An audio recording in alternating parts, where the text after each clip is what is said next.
कल 18 मई को हमारे शहर बिहार शरीफ में जनसुराज पार्टी के सूत्रधार और उसके प्रणेता प्रशांत किशोर का आगमन हुआ था। मैं चूंकि प्रशांत किशोर के विचारों का बड़ा समर्थक हूं, उससे प्रभावित भी हूं और जनसुराज पार्टी का एक सदस्य भी हूं, तो उसी के नाते मैं उनके भाषणों को सुनने गया था। मेरे शहर बिहार शरीफ में अगर प्रशांत किशोर पहली बार आए और मैं ना जाऊं, मैं वहां पे उपलब्ध ना हूं, ऐसा तो हो नहीं सकता है, क्योंकि मैं उनकी बातों का बड़ा प्रशंसक हूं, उनकी विचारधारा का भी मुरीद हूं। तो वे कल आए थे और एक छोटी सी जनसभा को संबोधित किए थे। जब से वे बिहार में सक्रिय हैं तब से हमारे शहर में उनका पहला सभा है, पहला आगमन हुआ था। इस नाते भी मैं उनको सुनने गया था कि हमारे शहर में कम से कम वो आए, अपनी बात रखें, लोगों के सामने जनसुराज की बातों को स्पष्टता से रखें और लोगों को समझाएं।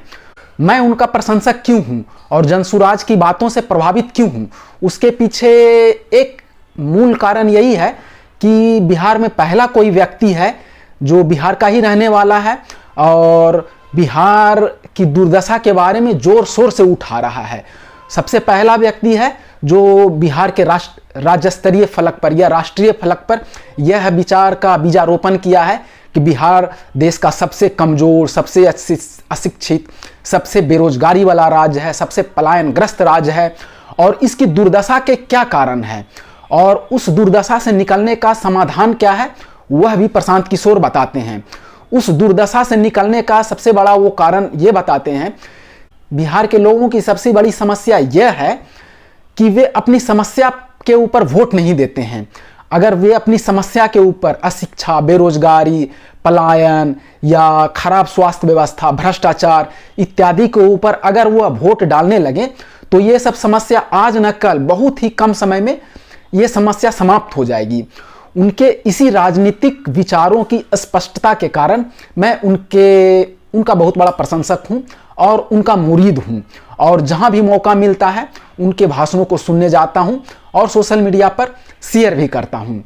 तो यहां भी कल प्रशांत किशोर आए थे और उनके भाषणों को मैं जाकर सुना, उनके वीडियो को यथासंभव रिकॉर्ड भी किया और मुझे लगा कि मेरा वहां जाना प्रासंगिक ही रहा। बिहार शरीफ से मैं मनीष कुमार।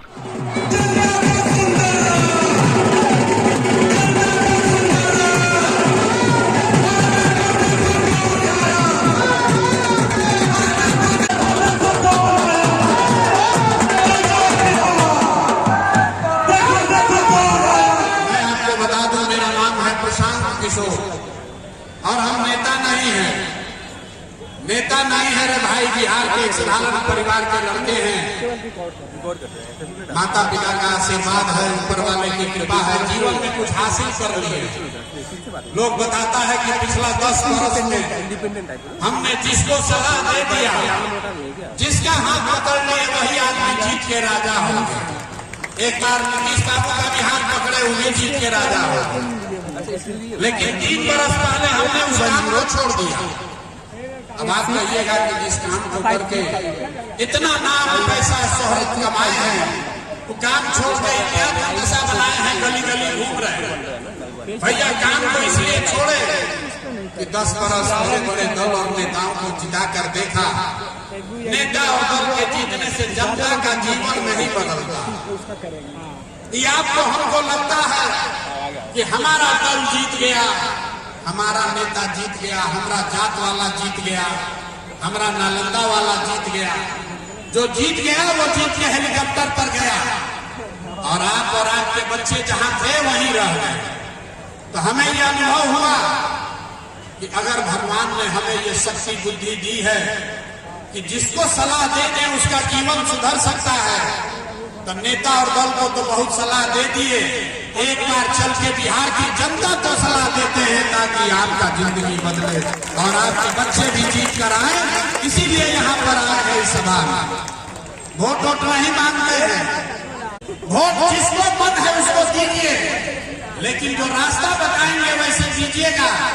तो और कुछ हो या न हो, और कुछ हो या न हो, आपके बच्चों के लिए पढ़ाई रोजगार निश्चित तौर पर बिहार में ही हो जाए। आप बताइए, आपके बच्चों के लिए पढ़ाई रोजगार होना चाहिए कि नहीं होना चाहिए? होना चाहिए। तो जिसको जिसको ये रास्ता सीखना है, अब 15 मिनट तक आपस में बात नहीं करना है। जरा सोच के बताइए, आपके जिले में, आपके गांव पंचायत में और कुछ हो या न हो, आप सभी के बच्चों के लिए बढ़िया पढ़ाई रोजगार का व्यवस्था होना चाहिए कि नहीं होना चाहिए? एक एक आदमी का हाथ उठना चाहिए। हाथ उठाकर बताइए, होना चाहिए कि नहीं होना चाहिए? जोर से बोलो भाई, होना चाहिए कि नहीं होना चाहिए? होना चाहिए। हम नहीं सिखाए हैं, सब लोग देखा है वीडियो पर, हम नहीं सिखाए। यहाँ बैठे हुए सारे लोग, चाहे आप पढ़े लिखे हैं या अनपढ़, अगड़े हैं या पिछड़े, गरीब हैं या अमीर, महिला है या पुरुष, हिंदू है या मुसलमान, सबने कहा कि न भैया पढ़ाई रोजगार तो होना ही चाहिए। इतना समझ सब आदमी को है कि अगर आपके बच्चों के लिए बढ़िया पढ़ाई रोजगार हो जाए तो कोई मुखिया बने, कोई विधायक बने, लालू बने, नीतीश बने, मोदी बने कि प्रशांत किशोर बने, अगर आपके बच्चों के लिए पढ़ाई रोजगार हो जाए तो आपका और आपके बच्चों का जीवन सुधर जाएगा। ये बात आपको पता है। अब आपको दिखाते हैं आपके बर्बादी का कारण। सब आदमी एक बार जरा अपने अपने बच्चों का चेहरा याद कर लीजिए, और जिसका बच्चा नहीं अपना बाबूजी का चेहरा याद कर लीजिए। सब आदमी अपने अपने बच्चों का जरा चेहरा याद कीजिए और अपने बच्चों के नाम पर ईमानदारी से बताइए, आप में से किसने जीवन में एक बार भी अपने बच्चों के पढ़ाई रोजगार के लिए वोट दिया? देखिए अपना अपना गांव का, अपना शहर का देखिए, दुर्दशा देखिए। एक आदमी भी हाथ नहीं उठाया डर के मारे। अपना बच्चा के नाम पे तो कोई झूठ नहीं बोलेगा। आपने भी कितना जोर से बोला कि भैया पढ़ाई और रोजगार होना चाहिए, लेकिन आपने अपने बच्चों के पढ़ाई रोजगार के लिए आज तक जीवन में वोट नहीं दिया, तो मिलेगा कैसे? आपने अनाज के लिए वोट दिया, अनाज मिल रहा है।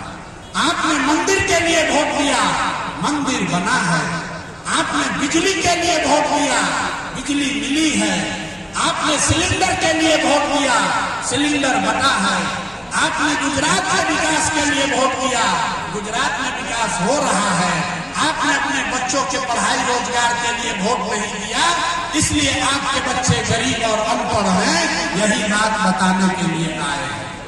अगर आप अपने बच्चों की चिंता नहीं करोगे तो दूसरा आदमी आपके बच्चों की चिंता क्यों करेगा?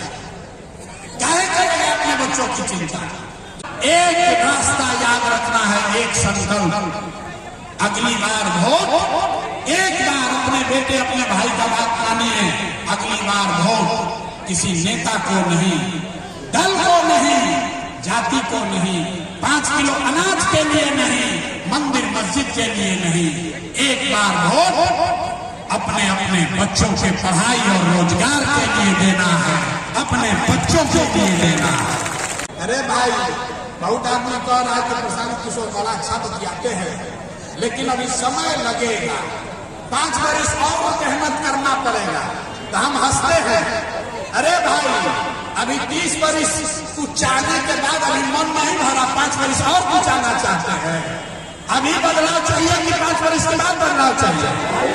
सबको बताना भैया, 25 में बदलना है कि 30 में? ऐसा बताओ भाई जोर से, 25 में कि 30 में? तब नीतीश चाचा को हम लोग छुट्टी दे दें। अरे भाई 20 वर्ष से सेवा कर रहा, छुट्टी दे दिया जाए। नीतीश चाचा को छुट्टी दे दिया जाए।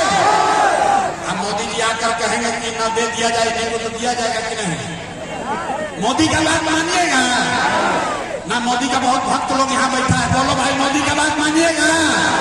नहीं मानिएगा ना? तो नीतीश चाचा को छुट्टी हो गया ना? हाथ उठाकर बोले, झूठ बोल लीजिएगा तो गड़बड़ा जाएगा सामने। हाथ उठाकर बोलो भाई, नीतीश कुमार का छुट्टी हुआ कि नहीं हुआ? जोर से बोलिए, हुआ कि नहीं हुआ? हुआ कि